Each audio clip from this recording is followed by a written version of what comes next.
નમસ્કાર, આપ જોઈ રહ્યા છો spark today news. Gujarat ATS અને દિલ્હી એનસીબીની ટીમે ગુજરાત તથા રાજસ્થાનમાં ગેરકાયદેસર ચાલતી ફેક્ટરીઓ ખાતે રેડ કરીને પ્રતિબંધિત નાર્કોટિક ડ્રગ્સ તથા રો મટીરિયલનો જથ્થો ઝડપી પાડ્યો છે. બાતમીના આધારે અલગ અલગ ફેક્ટરીઓ ખાતે રેડ કરવામાં આવી હતી. ખાસ આ રેડ ગુજરાત એટીએસની ટીમ અને એનસીબી ઓપ્સ દિલ્હી દ્વારા કરવામાં આવે છે.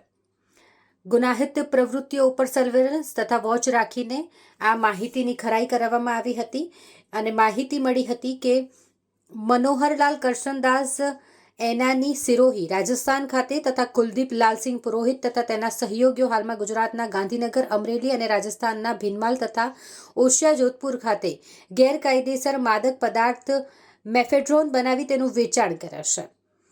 જે બાતમીના આધારે અલગ અલગ ટીમ બનાવીને કાર્યવાહી કરવામાં આવી હતી અને આ અંતર્ગત પ્રતિબંધિત નાર્કોટિક ડ્રગ્સ તથા રો મટીરિયલનો જથ્થો ઝડપી પાડવામાં સફળતા મળી છે. આપણે જાણીએ છીએ કે ગુજરાત રાજ્યમાં જે લોકસભાની ચૂંટણી થનાર છે તે અનુસંધાને 16 માર્ચથી મોડેલ કોડ ઓફ કન્ડક્ટ અમલમાં છે અને આ મોડેલ કોડ ઓફ કન્ડક્ટ દરમિયાન ચૂંટણી પંચના આદેશ મુજબ લોકસભાની ચૂંટણી ન્યાયી અને મુક્ત વાતાવરણમાં થાય, ભયમુક્ત વાતાવરણમાં થાય તેના માટે અલગ અલગ પ્રકારની કામગીરી કરવાની થતી હોય છે. અને છેલ્લા કેટલાક સમયથી ગુજરાત પોલીસ તરફથી આ તમામ સ્તંભોમાં ખૂબ સારી અને પ્રશંસનીય કામગીરી થઈ રહી છે. આ તમામ કામગીરીમાં કેફી દ્રવ્યો વિરુદ્ધની કામગીરી કરવા માટે પણ ચૂંટણી પંચનું ખાસ ભાર એમના તરફથી મૂકવામાં આવે છે. 16/3 થી આ દિન સુધી ગુજરાત પોલીસના અલગ અલગ એકમોમાં આશરે નાર્કોટિક્સના 80 કેસીસ દાખલ કરવામાં આવે છે અને આ 80 કેસોમાં આશરે 161 આરોપીઓની ધરપકડ કરવામાં આવી છે અને 3 કરોડથી પણ વધારે કિંમતનો મુદ્દામાલ જપ્ત કરવામાં આવ્યો છે.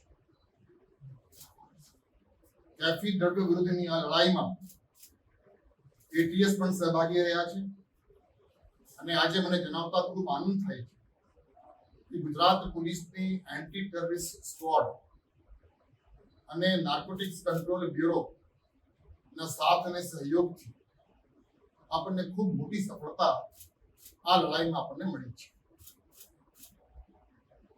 આપણે જાણીએ છીએ કે કેફી દ્રવ્યો વિરુદ્ધની જે લડાઈ છે અને એમાં જે કેસો કરવાની થતી હોય છે એમાં અલગ અલગ પ્રકારની કામગીરી અને ખાસ કરીને જે ગુપ્ત માહિતી મેળવી અને ગુપ્ત માહિતી ઉપર ડેવલપ કરી એ જ સૌથી ચેલેન્જિંગ બાબત હોય છે. આજે આપણે જે કેસની વાત કરીએ છીએ એ કેસની માહિતી તો આપણને આશરે 1.5 થી 2 મહિના પહેલા મળી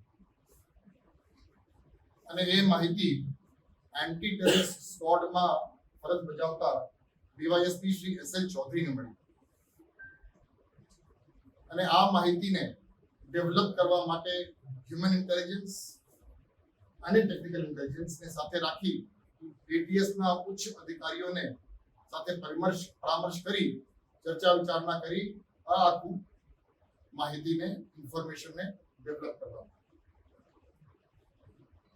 1.5 થી 2 મહિના પહેલા જે આપણને માહિતી મળી હતી એ માહિતી મુજબ અમદાવાદના થલતેજ મુકામે રહેતા મનોહર કરશનદાસ એનાની અને પીપળજ ગાંધીનગરમાં રહેતા કુલદીપસિંહ ઉર્ફે કુલચા એ 2 વ્યક્તિઓ અંગેની એવી માહિતી મળી હતી કે એ લોકો કોઈ પણ જગ્યાથી એક રો મટીરિયલ સોર્સ કરી રહ્યા છે અને એ રો મટીરિયલ અલગ અલગ જગ્યાએ કારખાનાઓમાં લોકો મોકલી રહ્યા છે અને ત્યાં કેફી દ્રવ્યો બનાવવા માટેની આ લોકોએ ષડયંત્ર રચ્યું છે.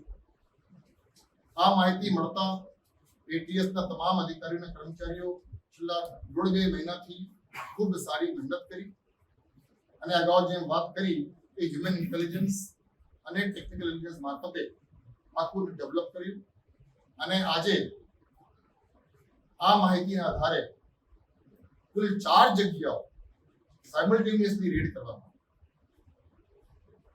અને આ રેડિંગ પાર્ટીમાં એન્ટી ટેરરિસ્ટ સ્ક્વોડના અધિકારીઓ અને કર્મચારીઓ ઉપરાંત નાર્કોટિક્સ કંટ્રોલ બ્યુરોના પણ અધિકારીઓ અને કર્મચારીઓ સાથે રહ્યા હતા અને એ માહિતી ઉપરથી અલગ અલગ 4 જગ્યાઓ રેડ કરવામાં આવી હતી.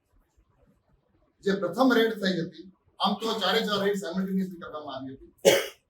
એટલે જે પહેલી રેડની વાત કરીએ છીએ એ રેડ ભીરમલ ડિસ્ટ્રિક્ટ છે, સિરોહી, રાજસ્થાન, અને ત્યાંથી કુલ 5 આરોપીઓને પકડવામાં આવ્યું. આ કેસમાં કુલ 5 આરોપીઓ છે જે રેડ કરવામાં આવ્યું ભીરમલ, સિરોહી, રાજસ્થાનમાં, અને ત્યાંથી આશરે 15 કેજી એમડી અને 100 લિક્વિડ ફોર્મમાં આપણને ત્યાંથી મળ્યું છે. અને આ કિસ્સામાં ષડયંત્ર રચનારમાં મુખ્ય જે આરોપીઓ છે જેને આપણે અટક કરી છે અને હાલ એટીએસની કસ્ટડીમાં છે એ છે, પહેલા આપણે વાત કરી મનહરની.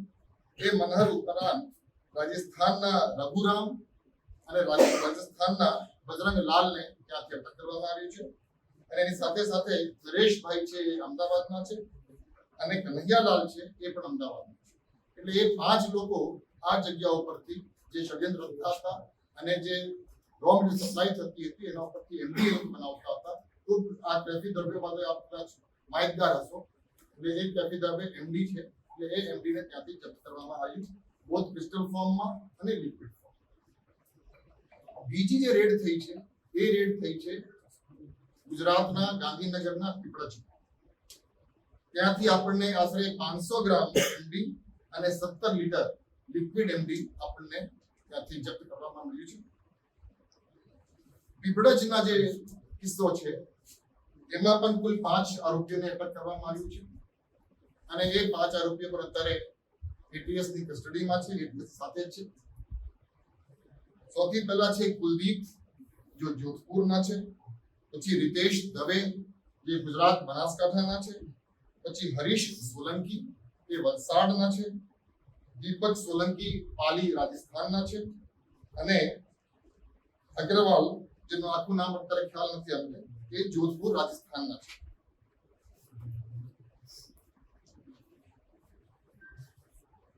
ત્રીજો જે જગ્યા આપણે રેડ કરી છે એ છે ઓસિયા, જોધપુર, રાજસ્થાન.